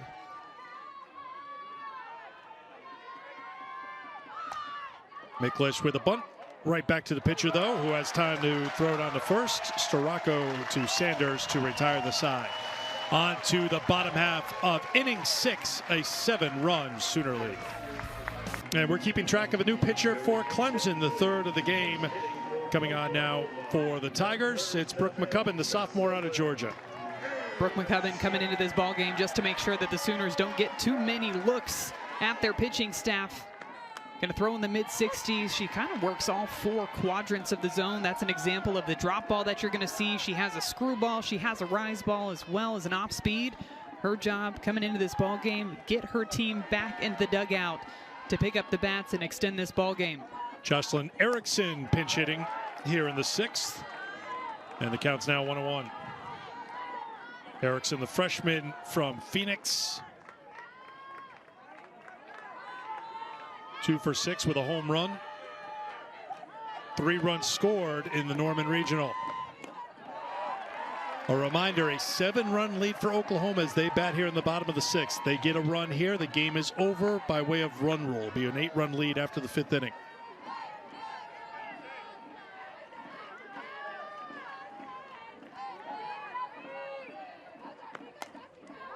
Popped up on the infield. Logaleo.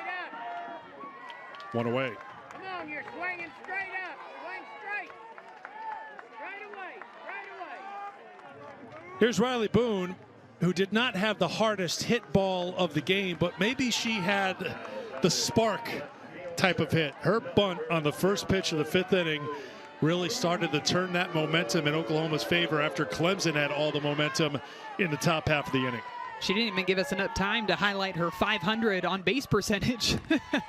Laid down the first pitch for a bunt down that first baseline. But she's been so impressive in that 9th spot, being able to turn the lineup over. And you said it, just a spark at the bottom of the order. The 0-1 count to Boone. 1-1. We kept joking just how quickly. Now, how quick was it, Maddie? It was 9 pitches, 5 runs on the first 9 pitches in that 5th inning was what completely changed this ball game. 9 pitches. That's good efficiency at the plate. Yes, very much so. Okay. And majority of those pitches came to Haley Lee and her grand slam at bat because she got to a 3-0 count, took to 3-1, and it was on that 3-1 pitch that she drove it out of the yard. Lee now with 7 runs batted in the NCAA tournament. 2-2 now the count to Boone. Riley grounded to second in the 2nd before that bunt single got things started in the 5th. And she came in on the Lee grand slam.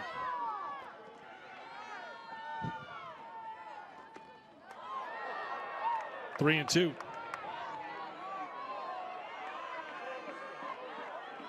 McCubbin made 2 appearances in the Clemson Regional through 2 2/3 innings, gave up 1 run, no hits in her appearances.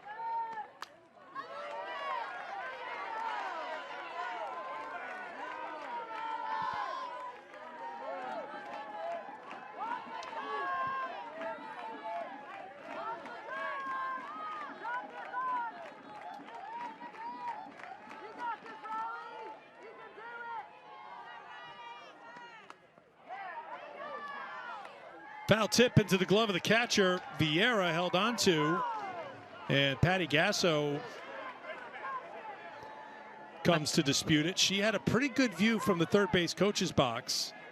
Did she think it hit the dirt while Vieira was trying to control it? Well, I wonder if it happened before that, because when Riley Boone went to step into the box, she had her hand up to call for time because Brooke McCubbin likes to work at a pretty quick pace out there, but the home plate umpire did not grant Riley Boone time. And so McCubbin continued with her windup. So almost looked like Riley Boone wasn't quite ready for that pitch because she had her hand up to try to call time. Just because the hand's up doesn't mean the umpire has to grant it. Yes, the umpire does have to grant it. Patty Gasso wondering, why didn't you grant it? Yes, yes, yes. It's up to their discretion whether or not they grant it for the batters up at the plate. You could just tell that McCubbin does work at a very quick pace out there. Fly ball to center field. Mackenzie Clark has it, and that will retire the side. Last chance for Clemson as we head to the 7th in a 7-run game. Consecutive win number 47, which would tie Arizona's all-time record. Valerie Cagle leading off against Alex Storako here in the 7th. Cagle against Ball was outstanding. 3 for 3, a double, a single, and then another single with a run scored in the 5th.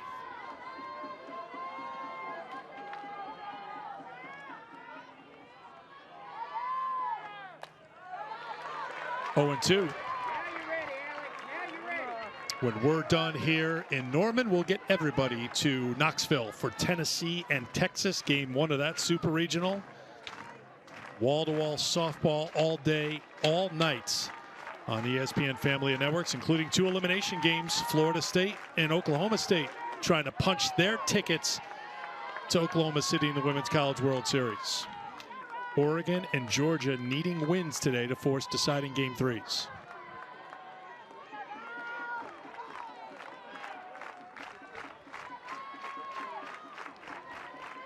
The 1-2 Cagle. Fly ball to shallow left. That's Riley Boone. 1 away. It's a big out right there for Storako to start off this inning. You had mentioned just how fantastic Cagle has been throughout this ball game. Primarily, Jordy Ball staying on the outside part of the plate, and that's where we know Valerie Cagle likes to capitalize. But Storako being a different look, moving more of those rise balls up and out of the zone, gets a fly ball out to left field to start off this inning. Here's Caroline Jacobson, who had the big hit for the Tigers in the 5th. 2-run double, made it a 2-run game. That double came with 1 out. And the door was still open for the Tigers to add on some more runs. They could not. Oklahoma sprinted to the dugout when that inning was over, grabbed the bats and went to work. And as Maddie mentioned, 5 runs were scored on the first 9 pitches of the bottom half of the 5th inning. Brito going back to back with Haley Lee. 2-0 to Jacobson. 3-0.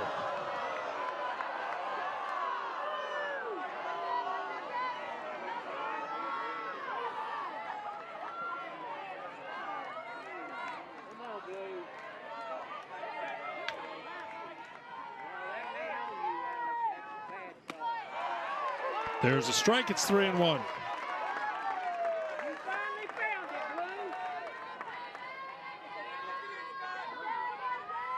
Mackenzie Clark got on base once today. Miklish got on base once with a single. Cagle on base 3 times. Jacobson with that double on base. Logoleo on base twice. Moore reached on a fielder's choice and also on an error. Vieira with a couple of hits. That's 1 through 7 in the lineup.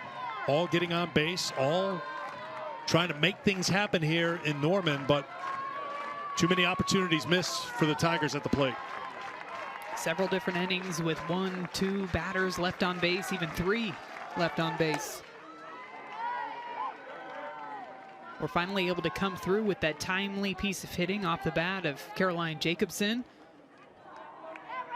But that's something that I think you can use as momentum too, knowing that you had your opportunities to bust this game open earlier in the ball game and you just weren't able to come through with that hit. But then on the flip side, you got Haley Lee coming through with that huge blast that just completely shifted the momentum. Fly ball to Boone, 2 down. Storako has retired all 4 batters she's faced, and Oklahoma 1 out away from a win here in game 1 in the Supers.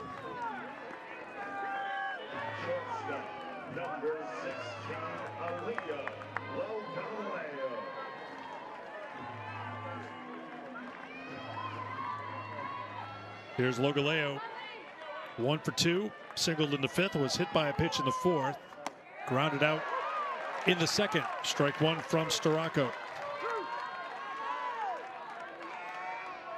Jordy Ball started, went 5 in the 3rd, gave up 8 hits, couple of runs, 1 earned, didn't walk anybody, had 6 strikeouts. 1-1. Cagle got the start for Clemson. Went 4 and then faced 4 batters in the 5th, gave up 7 hits, 8 runs, 7 earned, a walk and a couple of strikeouts through 78 pitches. Fouled back, which is important to point out because she will be in the circle tomorrow for Clemson, whereas we've seen Oklahoma go to just 2 of their 4 pitches, and now they are 1 strike away from a victory here in game 1.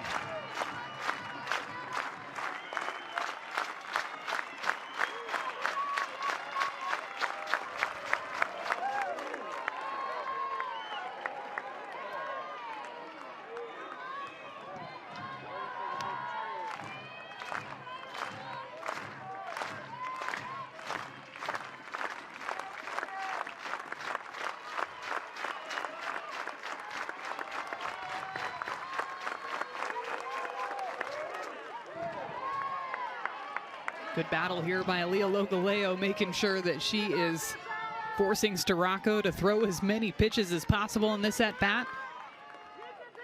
2-2 count, fouling off some of those close rise balls.